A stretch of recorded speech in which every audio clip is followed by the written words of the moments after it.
Here's a game that I played against Ripka, as most people probably know by now. It was the version 2.3.2 AMP. I was black in this game, and the opening was a sort of hybrid Queens-Indian-Nimzo Indian, a combination of the two. So let's take a look. D4, knight f6, knight f3, e6, c4, b6. b6, of course, with the idea of putting either the bishop on a6 or b7, because usually, of course, black can also play d5, but it's good to get the bishop out early. Knight c3, bishop b7, bishop g5, bishop b4, and knight d2. And this is an interesting move played by Ripka. And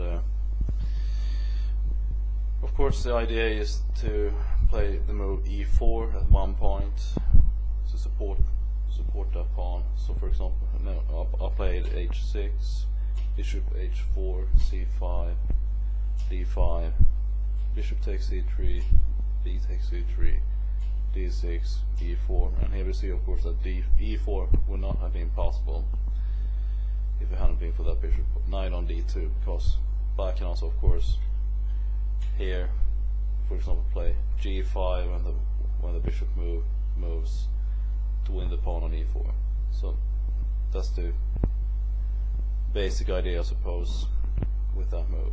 Although, of course, a move like g5 is a little bit dangerous because the king can be kind of exposed over here. But on the other hand, the queen side is also sort of closed, and the black king can always escape to that side of the board, which of course I did in this game.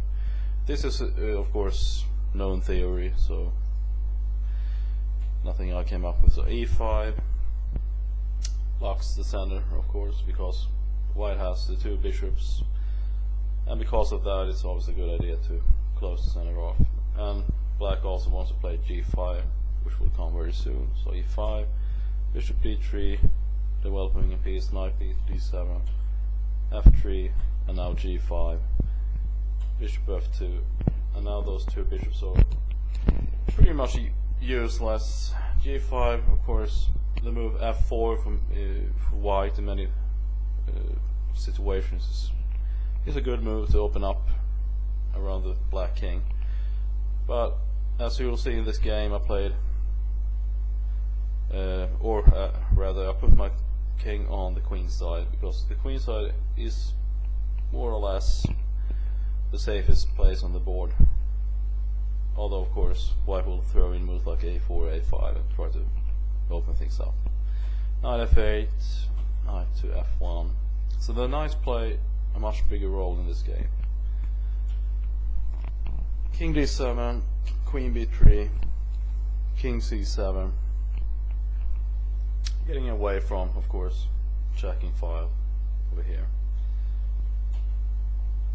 And now, and here I didn't really know what to do, so I just, for example, if white would have played at one point, of course, queen b5, the bishop always protects this square here, c6, and of course it's also possible to, if something crazy ever happens on the queen side, to escape back to the king side. So the king is kind of difficult to how to say, to get hold of or to pursue in this game, because it's not really clear what black is doing here, because like I said, it's easy to get back to the king side, just keeping that option available.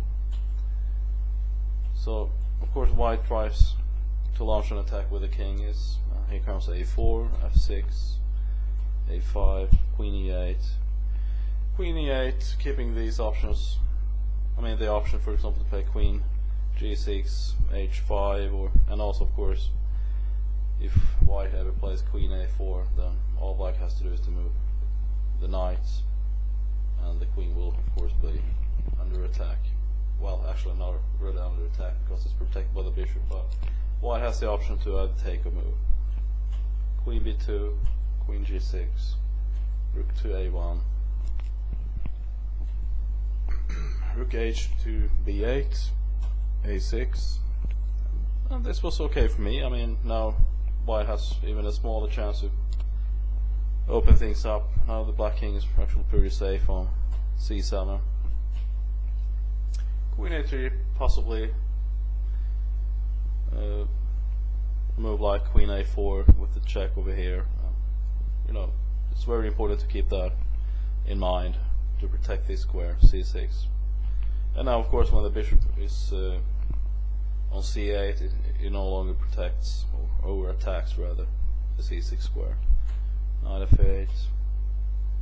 And of course I do have my knight on e7 here, but for example, if the white knight would ever come to f5 and a trade, and when that trade takes place, then the knight no longer protects or attacks the c6 square, and of course my queen cannot come back to that square either.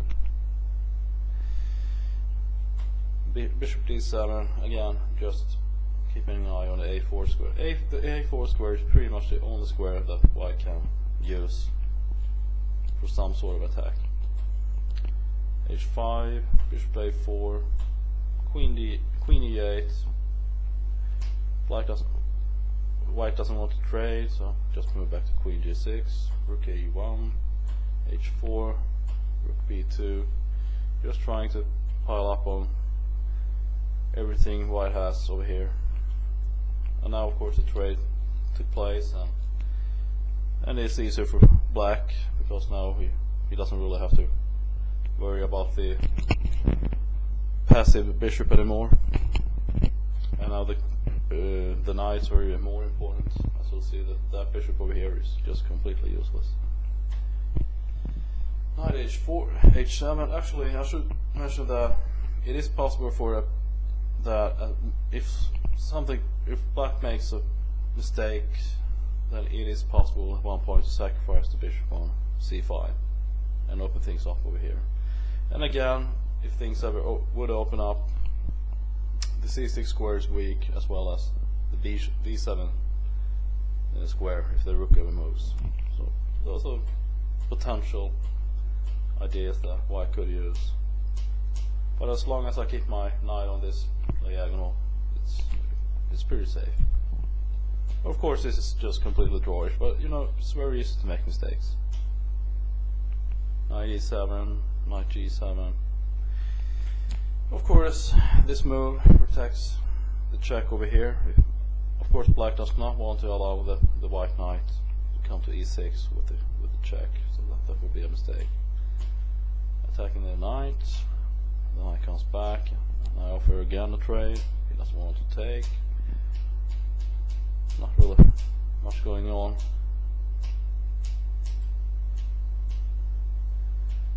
Well, this is not really much to talk about. There are basically three squares that could be dangerous, and those are a4, e6, and f5. And of course, queen is the only piece I can use the a4 square, and the knight on f2 is the only piece I can use the g4 square and the f5 square, and of course the e6 square. And here the game ended in a draw. So let's take a quick look at the opening one more time. d4, knight f6, knight f3, e6, e4, b6, knight c3, bishop e7, bishop g5, bishop b4, knight d2, and that's probably the only interesting move in this variation. I don't think I'll play this one very often, but it's an interesting idea, a hybrid between the Queens-Indian and the Nimzo Indian. Okay, I hope you enjoy this clip, and I'll see you soon. Bye.